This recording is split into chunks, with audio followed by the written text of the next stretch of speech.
بسم اللہ الرحمن الرحیم۔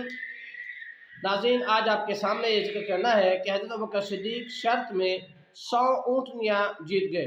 قرآن مجید میں سورہ روم کے شروع کی چند آیات میں روم اور فارس کی ایک جنگ کا ذکر ہے جو حضور علیہ السلام کی ہجرت مدینہ سے چند سال پہلے واقع ہوئی تھی۔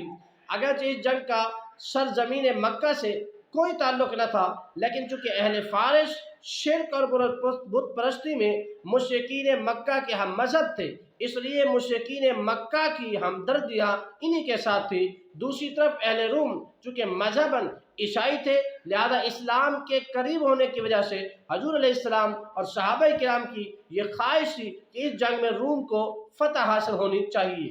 لیکن ہوا یہ کہ اہل فارس کو فتح حاصل ہو گئی۔ انہوں نے قسطنطنیہ پر قبضہ کر کے وہاں اپنی عبادت کے لیے آتش کدہ بھی تعمیر کیا۔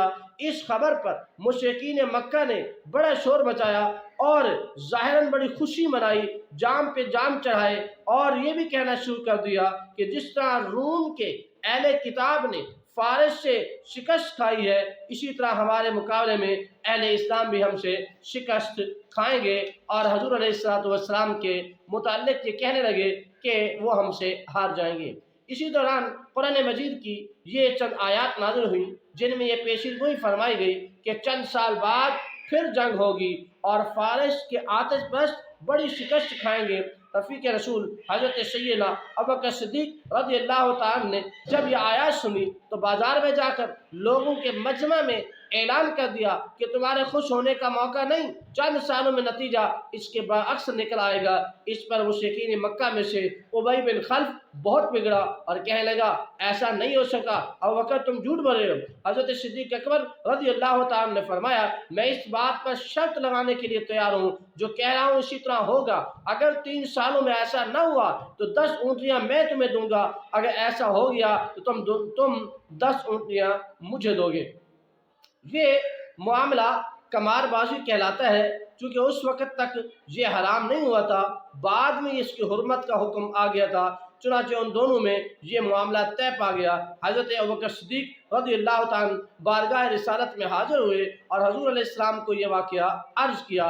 حضور نے فرمایا آپ 3 سال کی مدت کا تعین نہ کریں، کیونکہ آیت میں بضع سنین کا لفظ آیا ہے جس کا اطلاق 3 سے 9 سال تک ہو سکتا ہے۔ آپ جائیں اور مشرک سے کہیں کہ میں اپنی شرط کی مدت بڑھا کر 3 سے 9 سال کرتا ہوں اور تم اونٹنیوں کی تعداد بڑھا دو، 10 کی بجائے 100 کر دو۔ چنانچہ ابوبکر صدیق رضی اللہ تعالیٰ نے دوبارہ جا کر اس سے معاہدہ میں تبدیلی کرائی اور یہ شرط ہجرت سے 5 سال پہلے طے ہوئی تھی۔ ابھی اس واقعہ کو 7 سال گزرے ہی تھے کہ پرسکون حالات میں اچانک تلاطم اٹھا، روم اور فارس ایک دوسرے سے گتھم گتھا ہو گئے۔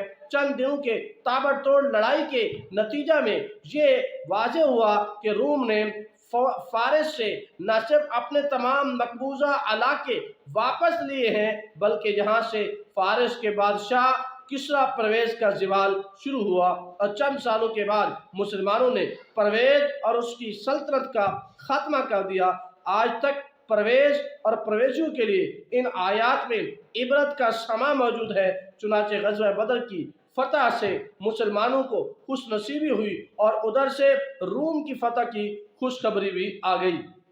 ناظرین، مشرکین مکہ کے معاملات کا اندازہ کیجئے کہ ہجرت سے پہلے جب ابی بن خلف کو یہ اندیشہ لاحق ہوا کہ کہیں ابوبکر بھی ہجرت کر کے چلے نہ جائیں تو وہ آپ کے پاس آیا اور کہنے لگا ابوبکر میں تمہیں اس وقت تک نہیں چھوڑوں گا جب تک آپ کوئی کفیل پیش نہ کریں کہ مقررہ مدت تک روم غالب نہ ہوا تو 100 اونٹنیاں وہ مجھے دینے کا پابند ہوگا۔